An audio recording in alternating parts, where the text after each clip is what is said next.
An excerpt from Absolute Anhedonia. Jeff Winters thought about how meaningless life was.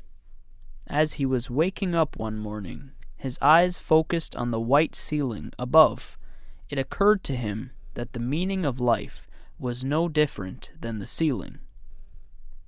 The life of the average human being is full of nonsense, he thought. We fill our days with the most useless things and complicate what is the equivalent of this blank ceiling. What do we do when everything is peaceful?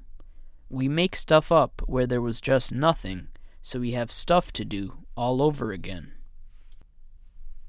Expiration dates that aren't accurate to get people to spend more money. Laws that are archaic or make no sense and are broken every day anyway. Presidents that pretend to be leaders but give speeches written by other people. People that are allowed to vote for presidents despite knowing nothing at all. People being allowed to have kids despite being kids themselves. Art that is created by people who focus on how much money they can earn from it instead of tending to the work itself. People that support mediocrity, celebrities that offend people and then conveniently make sincere apologies half an hour later, claiming to see the folly of their ways. The world is doomed.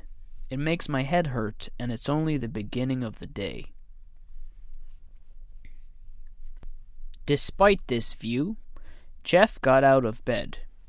What bothered him the most, even more than the lack of meaning in the world, was the fact that he was forced to participate in it. Jeff was no different than the lackluster people he hated, made no attempt to change this, and knew it on an intellectual level. He sometimes fantasized there was a choice for certain people to opt out of the absurdity of life without having to do anything as drastic as suicide. It would be a simple thing as easy as moving to another country, and the only people allowed to go there would be the people who figured out life was a flawed joke. He saw suicide as an inappropriate response to how he felt, an act that symbolized being completely poisoned by the world. Jeff didn't feel he was that far gone yet. To him, killing yourself was just as absurd as life. He was depressed, but not unintelligently. His lack of enthusiasm in the world applied to his views on killing himself. Even suicide itself was a boring answer. So he was stuck. He was alive, but barely. Having only completed a bachelor's degree after high school, he was considered underqualified by most employers.